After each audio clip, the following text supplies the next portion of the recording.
Irmãos, relativamente aos tempos e às épocas, não há necessidade de que eu vos escreva, pois vós mesmos estáis inteirados com precisão de que o dia do Senhor vem como ladrão de noite. Quando andarem dizendo paz e segurança, eis que lhes sobrevirá repentina destruição, como vêm as dores de parto a que está para dar à luz, e de nenhum modo escaparão. Mas vós, irmãos, não estáis em trevas, para que esse dia, como ladrão, vos apanhe de surpresa. Porquanto vós todos sois filhos da luz e filhos do dia. Nós não somos da noite nem das trevas. Assim, pois, não durmamos como os demais. Pelo contrário, vigiemos e sejamos sóbrios. Ora, os que dormem, dormem de noite, e os que se embriagam, é de noite que se embriagam. Nós, porém, que somos do dia, sejamos sóbrios, revestindo-nos da couraça da fé e do amor, e tomando como capacete a esperança da salvação. Porque Deus não nos destinou para a ira, mas para alcançar a salvação mediante nosso Senhor Jesus Cristo, que morreu por nós, para que, quer vigiemos, quer durmamos, vivamos em união com Ele. Consolai-vos, pois, uns aos outros, e edificai-vos reciprocamente, como também estáis fazendo. Agora vos rogamos, irmãos, que acateis com apreço os que trabalham entre vós e os que vos presidem no Senhor e vos admoestam, e que os tenhais com amor em máxima consideração por causa do trabalho que realizam. Vivei em paz uns com os outros. Exortamo-vos também, irmãos, a que admoesteis os insubmissos, consoleis os desanimados, ampareis os fracos e sejais longânimos para com todos. Evitai que alguém retribua a outrem mal por mal. Pelo contrário, segui sempre o bem entre vós e para com todos. Regozijai-vos sempre, orai sem cessar, em tudo dai graças, porque esta é a vontade de Deus em Cristo Jesus para convosco. Até aqui. Amém. Meus irmãos, privações e tribulação seriam as palavras que melhor definiriam o ambiente que cerca o ministério de Paulo e o ministério desta igreja de Tessalônica. Esse foi o ambiente que recebeu o apóstolo, que já viera de Filipos, passando por diversas dificuldades, sendo preso, açoitado, e agora em Tessalônica a coisa não é diferente. Então, por conta deste contexto, o apóstolo Paulo fica muito preocupado com o desenvolvimento, com o amadurecimento, o crescimento daqueles irmãos em meio a uma situação tão inapropriada, tão contrária para um início de caminhada. E como nós falamos anteriormente, o apóstolo, ao escrever esta carta aos Tessalonicenses, escreve-a motivado pelas boas notícias que Timóteo traz da cidade de Tessalônica. Porque apesar de todas as tribulações e privações, Timóteo traz o testemunho de uma igreja que se torna um modelo, um padrão, uma referência de toda uma região. E o apóstolo, então, destaca isso na sua carta. Uma igreja que é exemplo na operosidade da fé, na abnegação do amor e na firmeza da esperança. Uma igreja que se tornou uma marca na própria palavra e na pregação do apóstolo, no testemunho do apóstolo. Ele diz que onde ele chegava, o testemunho dos Tessalonicenses chegava antes, e fortalecia e embasava as suas próprias palavras. Então o apóstolo Paulo está com o coração muito alegre, muito contente pelas boas notícias trazidas por Timóteo.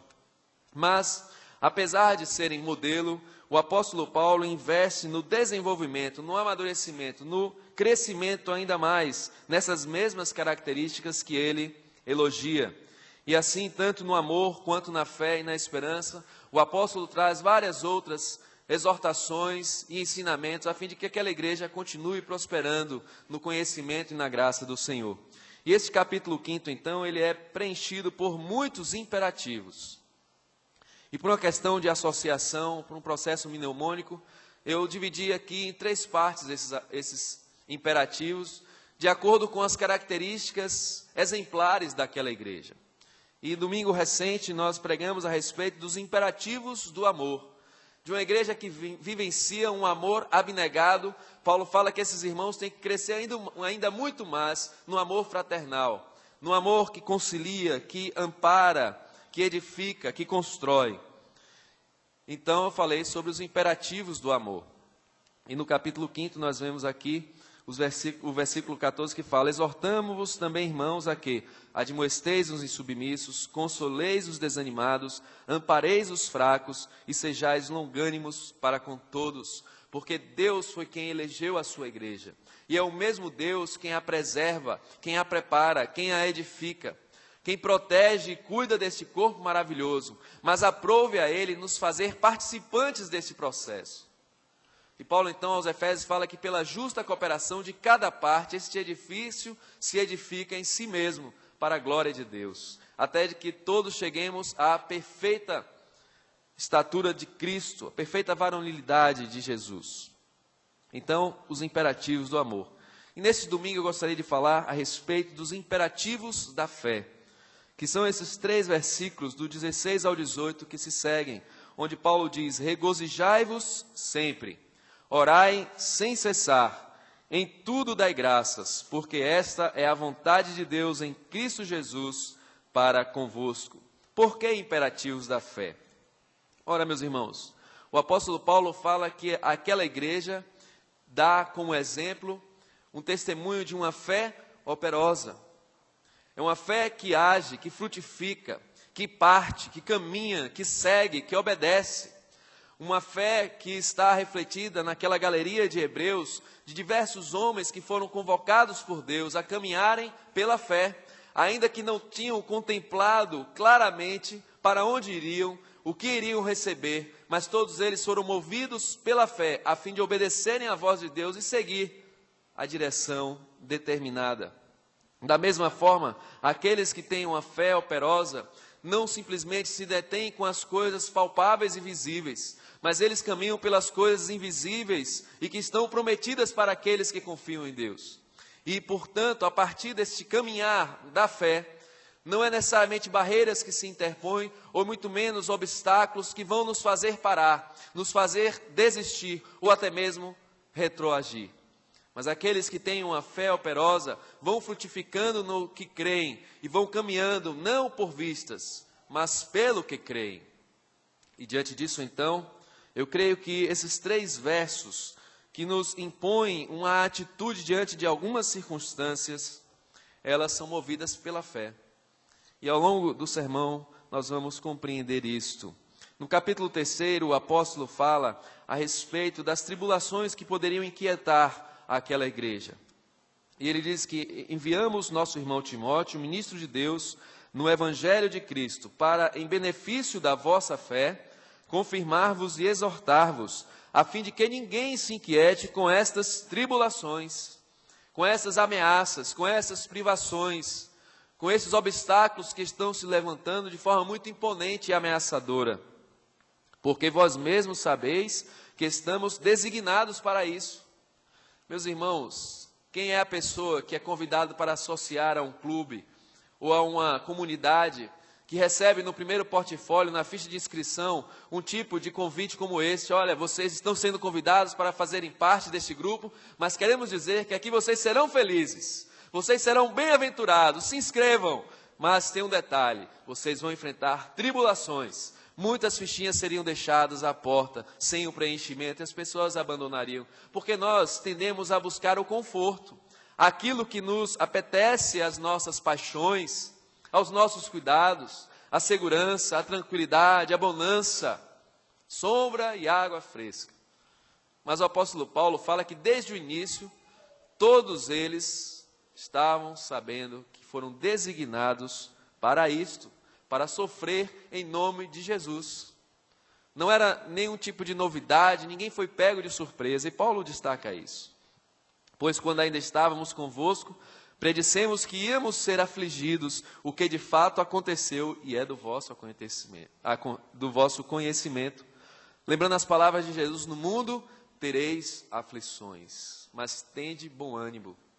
Eu venci o mundo.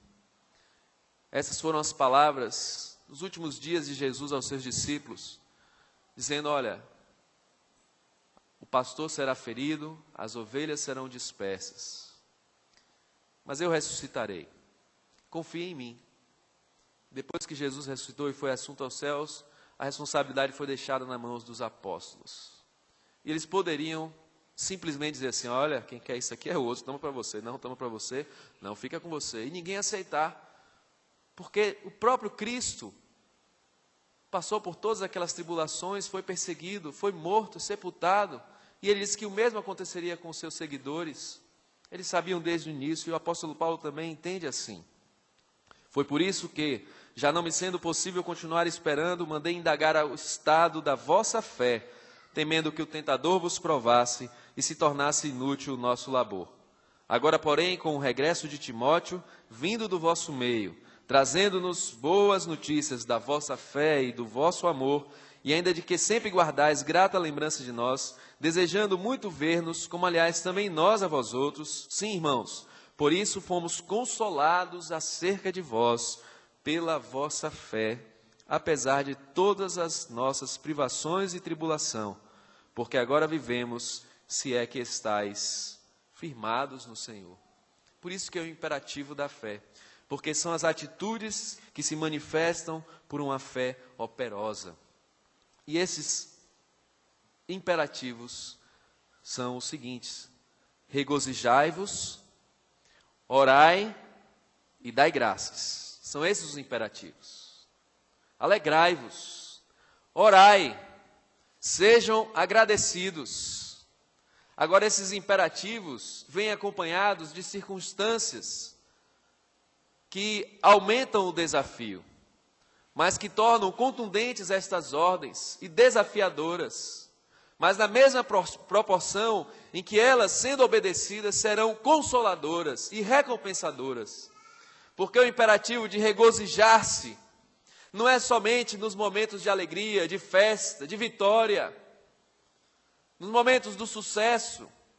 Não, a ordem é que nós devemos nos alegrar sempre, sempre, independente das circunstâncias, continuamente, sempre, independente do que aconteceu, do que acontece ou do que poderá acontecer, regozijai-vos sempre.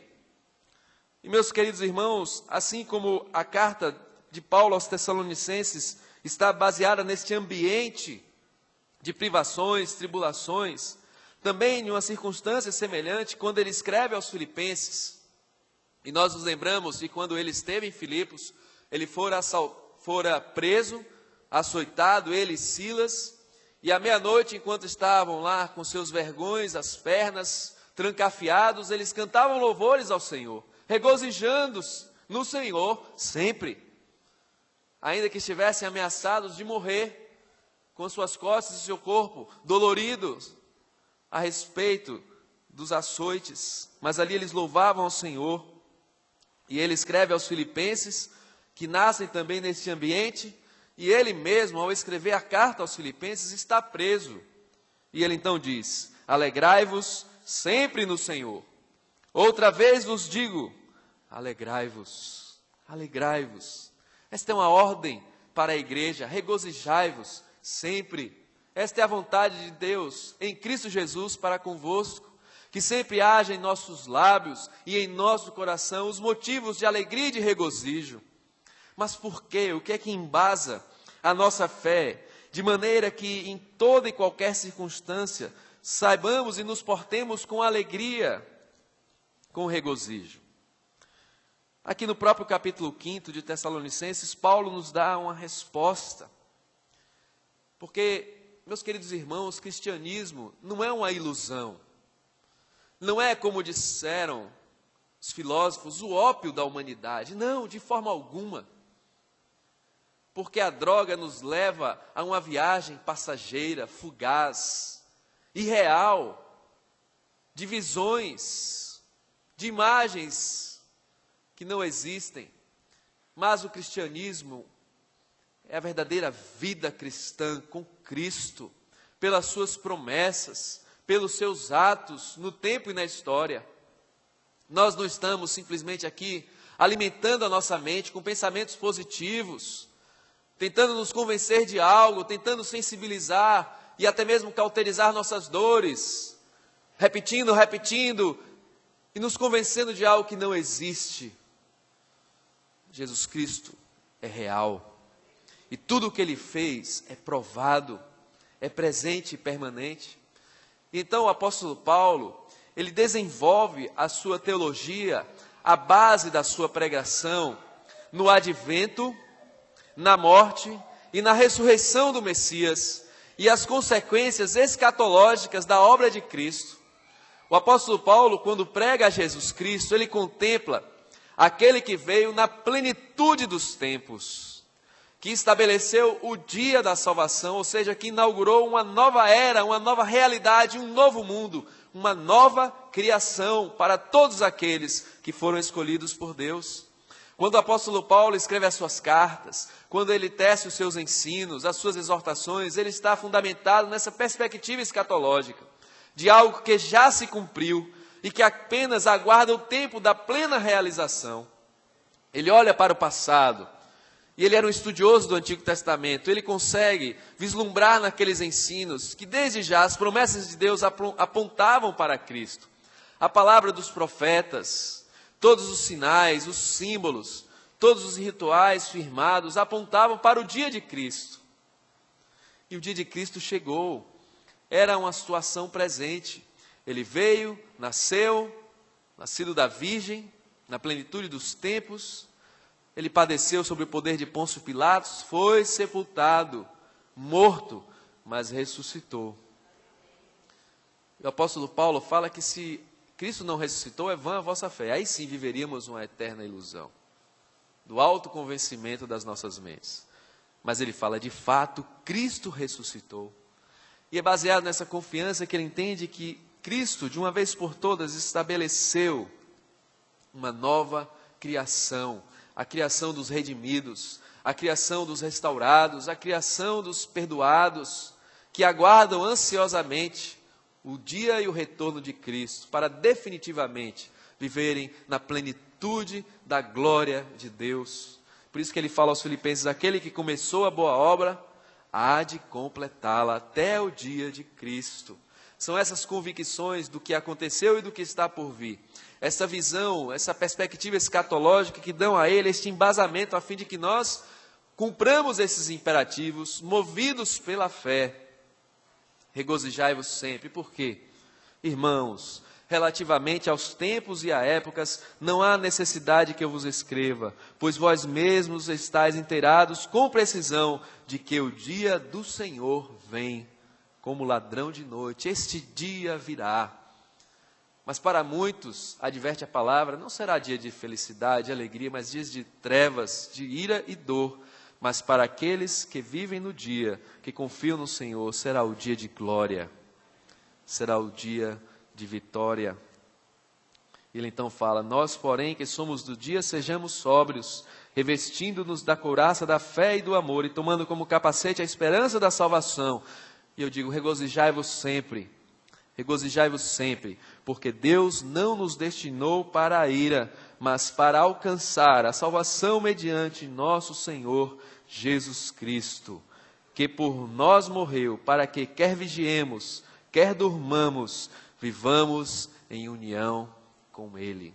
Esta é a base pela qual esses imperativos são lançados à igreja, porque nós podemos nos regozijar sempre, independente das circunstâncias, porque o dia do Senhor virá e trará o consolo final para todos aqueles que nele confiam e que já vivem hoje os desafios da fé na plenitude do amor de Deus.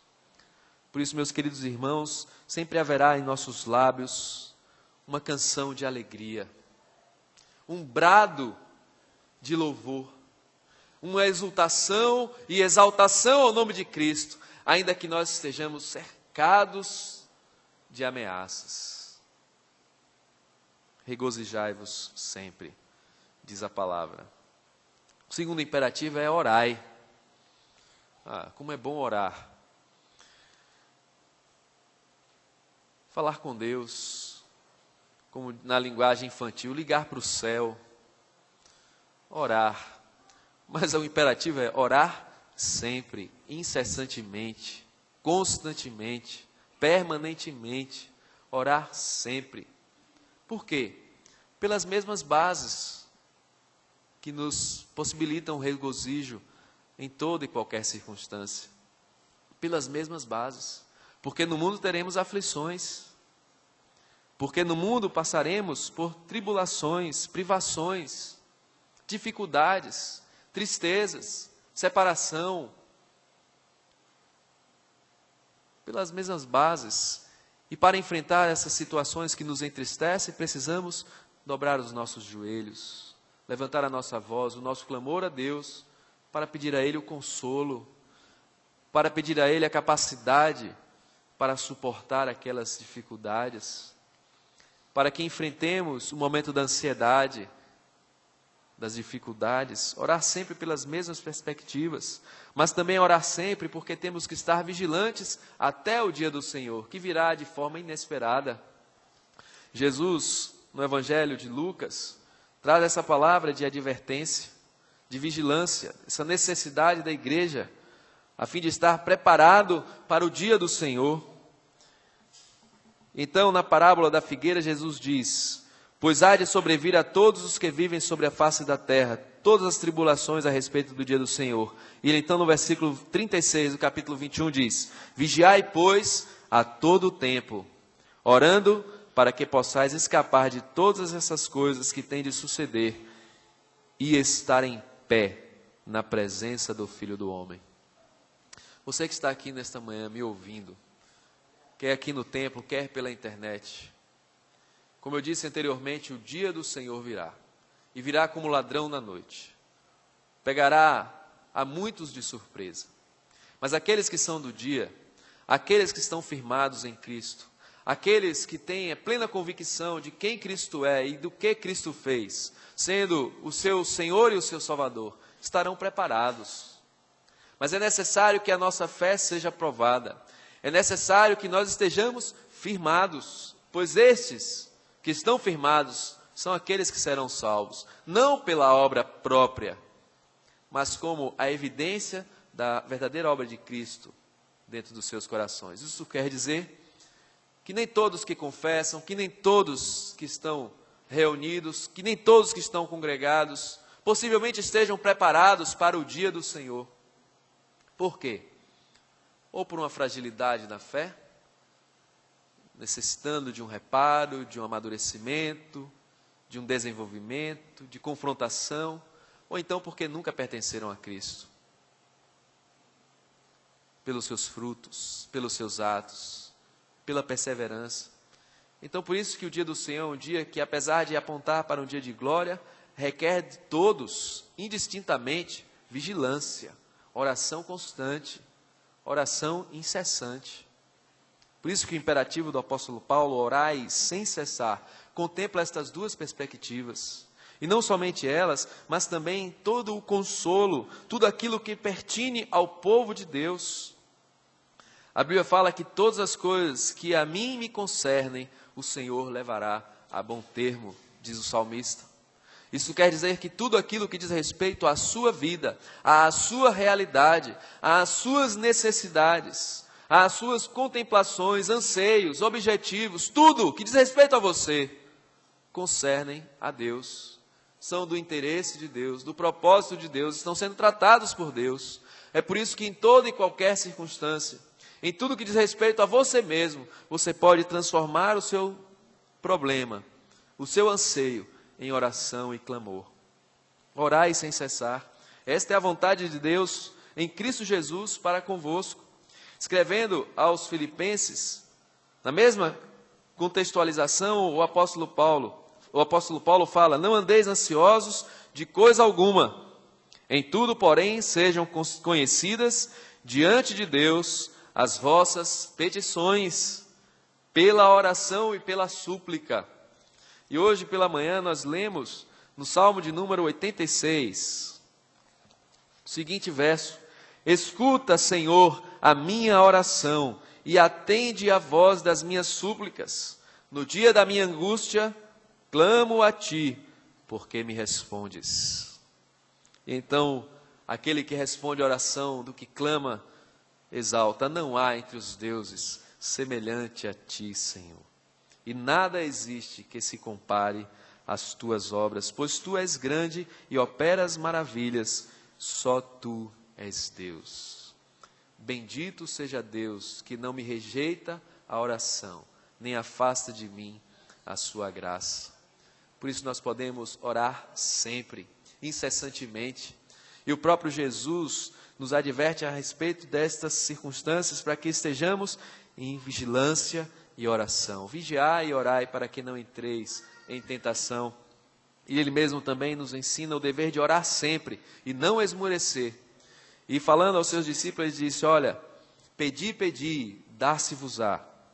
Buscai e achareis, batei e abri-se-vos-á. Porque todo o que pede, recebe, todo o que busca, encontra, e a todo o que bate, abri-se-lhe-á. Por quê? Porque quem é o pai que um filho lhe pedindo pão, lhe dará pedra, ou lhe pedindo peixe, lhe dará serpente?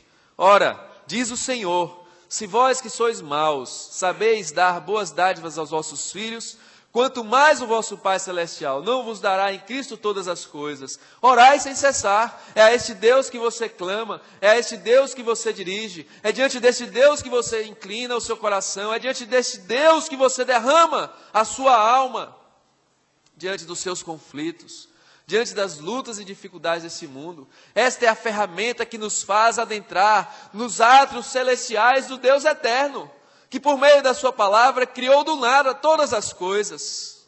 E esse mesmo poder subsiste para atender, para proteger, para socorrer aqueles a quem Ele ama.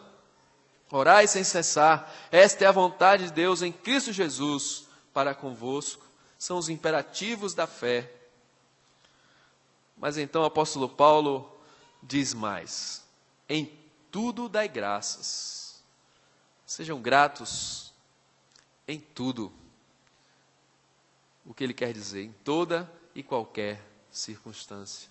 Sempre sejam agradecidos.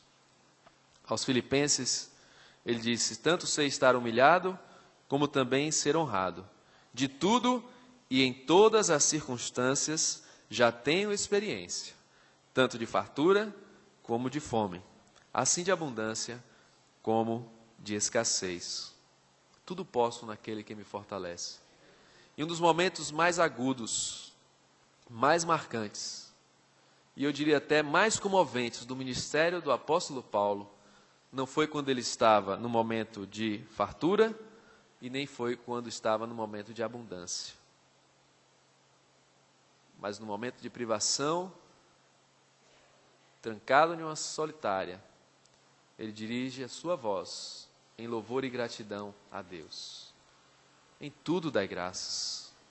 Mas, meus queridos irmãos, meditando a respeito disso, eu quero dizer uma coisa para vocês: esse em tudo dar graças não é simplesmente fazer aquela imagem de autoconvencimento, assim, vamos agradecer a Deus, Deus, né, tudo sabe. Não é simplesmente dar graças em meio às tragédias, porque as tragédias, como o próprio nome já diz, nos trazem dores, sofrimentos, angústias, privações e tudo mais. E nos levam a chorar, a sentir dor. Não é esse aspecto de simplesmente falar: eu te agradeço por toda coisa ruim que está acontecendo. Não é por isso. É porque, apesar de que todas essas coisas estejam acontecendo ou possam acontecer, nós compreendemos claramente, pela fé, de que Deus cumpre os seus propósitos em nossa vida, até mesmo por meio das aflições.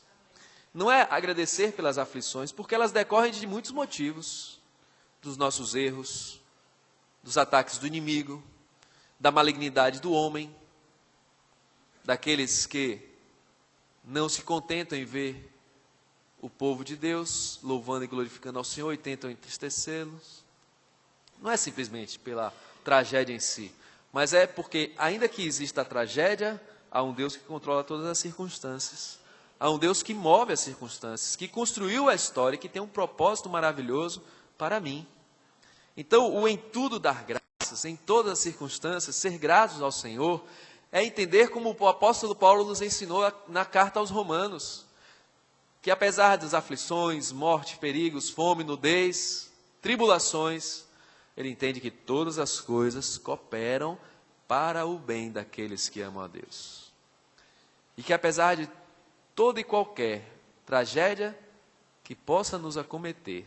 Em todas essas coisas, somos, porém, mais do que vencedores.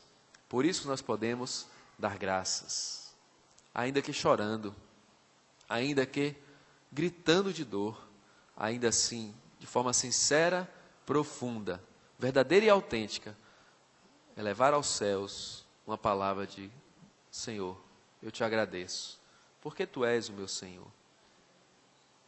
Porque talvez a noite se alongue demais, aumentando meu choro, mas a alegria vem pelo amanhecer, com o consolo benfazejo de Deus sobre nossas vidas.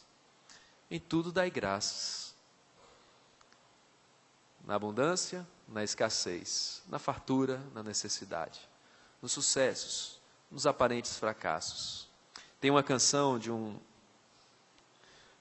irmão nosso já falecido, Janires, uma música que ele escreveu em homenagem a Alex Dias Ribeiro, que era um atleta de Cristo, um piloto de Fórmula 1, e que nos muitos sonhos teve os seus sonhos interrompidos por fracassos. E nessa canção ele diz: não chores, não se entristeça, não desanime. E no final da música ele fala assim: porque os fracassos aqui, né, foram considerados vitórias pelos anjos. Essa música é muito bonita porque fala de uma realidade que nos tira daqui e nos faz contemplar aquilo que nos aguarda na volta do nosso Senhor. As derrotas, os fracassos daqui, todos contribuem para o bem, para o nosso bem. Então, são contemplados como vitórias pelos anjos. Que nós também tenhamos essa percepção e com os nossos olhos da fé, ao vermos as circunstâncias que nos cercam, favoráveis ou não, nós possamos sempre ter em nossos lábios uma palavra de gratidão. Vamos observar a vida de Cristo, sendo perseguido, sendo açoitado, sendo humilhado. Em nenhum momento ele olhou para os céus e trouxe nenhuma palavra de murmuração, de indignação, de revolta contra o seu Pai, mas simplesmente entregou-se ao Pai, obediente e humildemente. E em tudo o que ele fez, expressou a sua gratidão por ter o privilégio de cumprir a vontade do seu Pai aqui na terra, por amor. E ele cumpriu essa vontade. E porque ele cumpriu essa vontade se estabelece em nossa vida também. E é ela quem baseia, quem fundamenta a fé, que é um dom de Deus e que move as nossas ações e que nos fazem prontos para obedecer os imperativos da fé, regozijando-nos sempre, orando sem cessar, permanente e constantemente, e em tudo, dar graças. Porque é Jesus, por meio de Deus, quem determinou assim, porque esta é a vontade de Deus, em Cristo Jesus, para convosco. E se é vontade de Deus, a nós só cumpre obedecer. Eu quero concluir dizendo o seguinte: enquanto eu meditava nesse sermão ontem à tarde, relembrando os pontos, reorganizando o estudo na mente, o telefone tocou. O tio Venâncio ligou e falou assim: olha, precisando de uma assistência sua aí, porque Daniela está sozinha com o Daniel, que foi atropelado ontem. Ele foi atropelado e foi para o Jorge Valente. E ninguém sabia exatamente o que tinha acontecido, nem qual a gravidade. Aí, rapidamente nos aprontamos, né? Mas já está tudo bem, para tranquilizar os corações. Todos nós já sabemos disso. Mas o intervalo entre sair de casa e ir até o Jorge Valente foram momentos de angústia. E assim, com muita sinceridade, esse texto ficava na minha mente, bombardeando o tempo todo. Como que dizendo: e agora? E agora? E foi dos Barris até o Garibaldi ali. E agora? Regozijai-vos sempre, orai sem cessar. Orando sem cessar, eu já estou cumprindo. Saí de casa, eu cheguei lá orando. Mas e o regozijo? E a gratidão? E amanhã?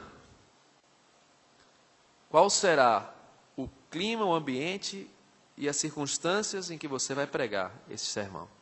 Eu não sabia. Mas por providência de Deus, ele já estava bem, já tinha sido atendido, estava fora de perigo, só aguardando as últimas avaliações do médico. Já saiu do hospital, já está em casa, sem nenhuma sequela grave, apenas hematoma da pancada, as dores naturais do impacto, o susto, mas completamente livre de perigo, pela graça de Deus. Então hoje, assim, nos sentimos mais confortáveis em trazer essa palavra. Mas ela seria dita ainda que outras circunstâncias entristeceram o nosso coração nessa semana, né, e que nos deixaram consternados, e motivos que se alternaram de alegria, de tristeza, de pesar, de gratidão, mas a palavra permanece. Regozijai-vos sempre, orai sem cessar, em tudo dar graças. Nós oramos domingo passado pela Regina. Ia fazer uma grave cirurgia, tirar um tumor e tudo mais. Oramos, ela não precisou fazer a cirurgia, porque já no exame não foi detectado nenhum tumor. Em tudo dar graças. E os médicos falaram assim, depois ela vai explicar melhor, eu só estou resumindo pelo que eu sei, né? A gente sempre sabe pela metade, alguém vai dizer, não é bem assim não, pastor, mas ela vai explicar melhor em 1 minuto, né? Mas simplesmente os médicos falaram assim, bom, eu não sei explicar o que aconteceu, do que era esperado e do que resultou, não sabemos explicar, embora a família disse, não doutor, nós sabemos explicar. Mas por outro lado também nessa semana, perdemos uma irmã nossa, falecida, a dona Magali, a mãe do Paulo César, né? E nós estamos sentidos com ele, com toda a família. Então, a vida cristã ela tem essas alternâncias, né, de situações e de circunstâncias. Mas essas circunstâncias, elas migram de um polo para outro. Elas passam, mas a palavra do Senhor permanece para sempre. E aqueles que foram comprados por preço, foram resgatados por Cristo Jesus, pertencem a Ele. E nada vai separá-los do amor de Cristo Jesus, de Deus, em Cristo Jesus. Nada, nem mesmo a morte. E porque isto é verdade, porque isto é real, e porque cremos nisso, tenhamos uma fé operosa que obedece a estes imperativos. Querida igreja, regozije-se sempre, ore sem cessar, e em tudo dê graças, porque esta é a vontade de Deus para convosco, em Cristo Jesus. Amém.